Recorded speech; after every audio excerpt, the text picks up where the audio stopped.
que no había tenido historial con este circovirus. Vamos a encontrar tremor congénito, básicamente.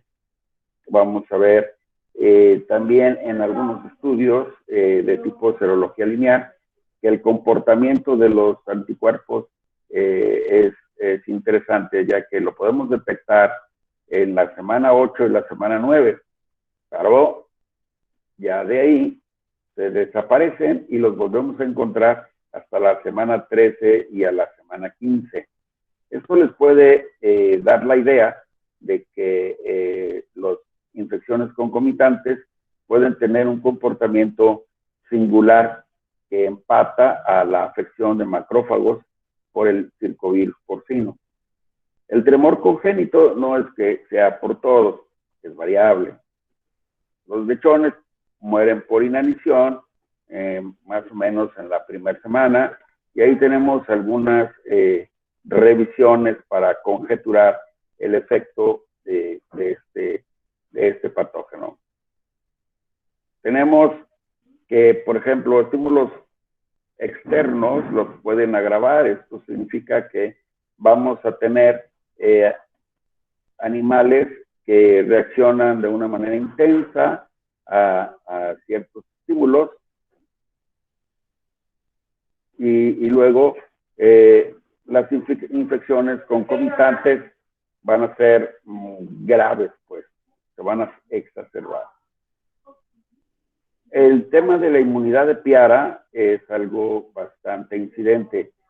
Por ejemplo, cuando tenemos reemplazos, hembras jóvenes, es muy posible que vayamos a tener brotes o manifestaciones más intensas. Es decir, cuando yo compro hembras, como decíamos hace un rato, en las líneas comerciales, cuando me refiero a líneas comerciales, me refiero a la transportación de animales de un sitio de producción de genética a un sitio de consumidor de genética. De tal suerte que esto te puede llevar, si no tenemos una imagen, no tenemos un control adecuado del microbismo de la granja proveedora y el microbismo de la granja receptora, es muy posible que con esto podamos estar en riesgo de promover un brote. Y esto se manifiesta cuando es por primera vez la infección. Vamos a ver, de acuerdo al estatus de gestación, es decir, si es primero, segundo, tercer tercio de gestación, voy a obtener algún comportamiento particular en el tema de lechones nacidos débiles, lechones nacidos muertos, probablemente puedan encontrar alteraciones en reabsorciones, etcétera.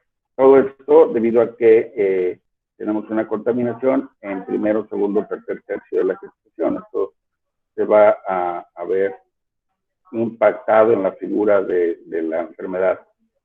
Entonces, puercos de indicadores, tremor congénito, más aparte, lechones de 6 a 8 semanas que acaban de ser destetados, vamos a encontrar singularmente pérdida de peso, pérdida de masa muscular. La imagen del cerdo es probablemente descolorido, peludos, es decir, pelo hirsuto, y los lactantes no se ven afectados tan intensamente, con la salvedad de que los reacomodos propician la contaminación horizontal. Entonces, la estrategia de acomodo de camadas o la uniformización de las camadas, tenemos un riesgo. Por lo tanto, nosotros tenemos que tener una imagen muy bien precisada de cómo estamos nosotros conviviendo con una patología de este tipo para no exacerbar los problemas. La morbilidad tiende a ser baja, probablemente la contaminación horizontal es relevante en el proceso del flujo de animales. La mortalidad causada por el virus, dicen los estudiosos, que está más o menos alrededor del 50%. Pero en una granja comercial, en la realidad, esto pues va a estar prácticamente alterado, muy relativo a la patogenicidad que tengamos de enfermedades concomitantes, otros virus, bacterias, etc. Básicamente nosotros veremos animales que pierden peso, pierden masa muscular, esto es emaciación. Los animales tienen taquipnea y vayan tomando nota qué es lo que está ocurriendo, porque si yo tengo taquipnea y disnea, ¿qué es lo que está sucediendo ahí? ¿Por qué el animal altera sus ciclos de respiración y por ende está totalmente correlacionado el sistema circulatorio? Es decir, los latidos cardíacos también van a estar alternados en calidad y frecuencia. Entonces, tenemos este detalle también muy interesante que dice, se incrementa el índice ictérico. Tomen nota de esto, analícenlo, porque aquí está la clave de la fisiopatología y qué es lo que nosotros podemos hacer ante un caso de esto. Eventualmente podríamos encontrar diarrea, que es un poco común, tampoco es frecuente encontrar tos, y alteraciones del sistema nervioso central. Es decir, que los puercos brincadores, el tremor, no refiere a problemas de orden neuronal. Entonces, ya con esto vamos dibujando la patogenia para poder definir el diagnóstico diferencial. ¿Hasta aquí hay alguna pregunta?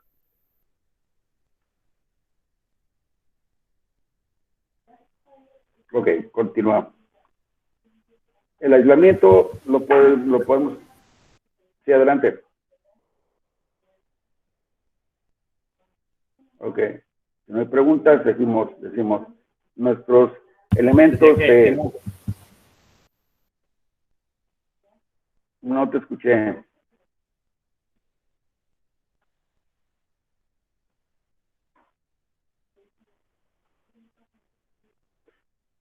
Bien. El aislamiento lo podemos hacer a partir de infecciones de campo y tanto como experimentales con hisopos de nariz a los 3 o a 6 días post la infección. De las heces también es válido, aunque no es causante de diarrea, pero lo podemos identificar después de los 13, 14, 15 días de infección. Y podríamos ver anticuerpos dependiendo de la técnica, claro, por la técnica de ELISA, probablemente estaríamos hablando de a los 14 días y no a los 7, como decimos ahí, y se puede ver hasta las 35 semanas. Con el comportamiento del valle que acabamos de comentar, debido a la inmunidad de la piara. Es decir, se establece, digamos, un pseudoequilibrio entre los animales resistentes y los animales liberadores del virus, de tal suerte que nosotros tendremos menos cuadros clínicos, aunque habrá animales afectados.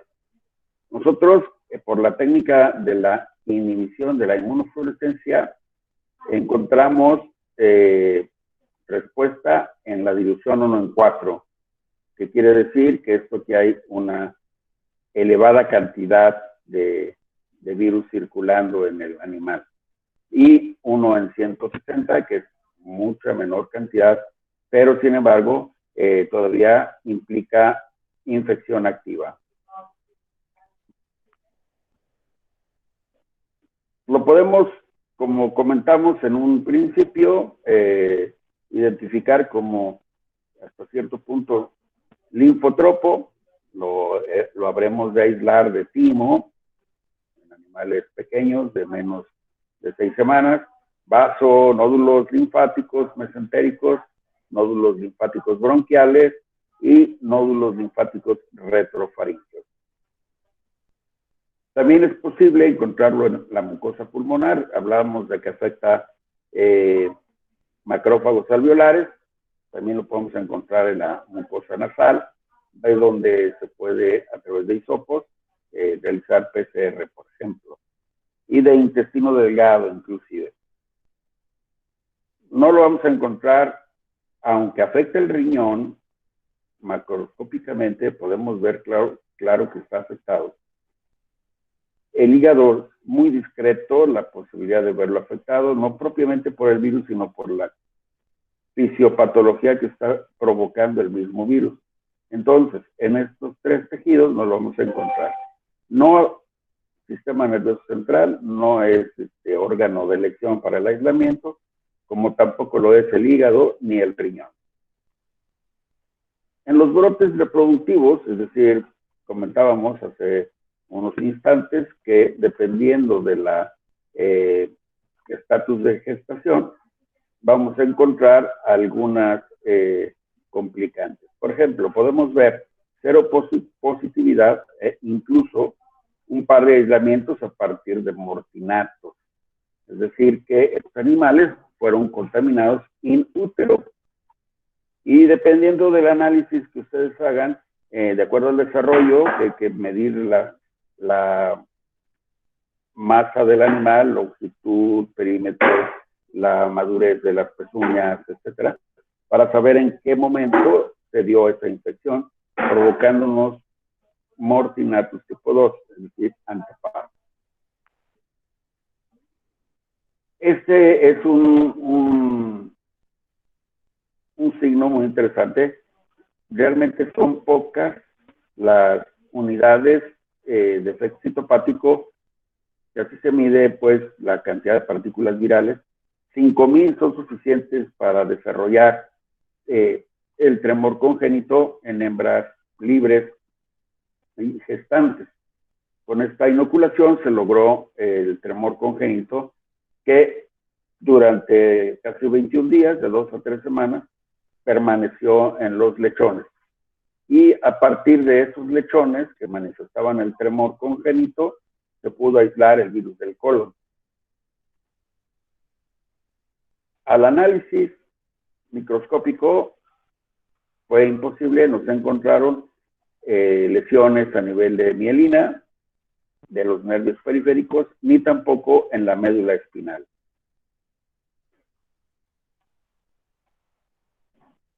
¿Hasta aquí hay alguna pregunta?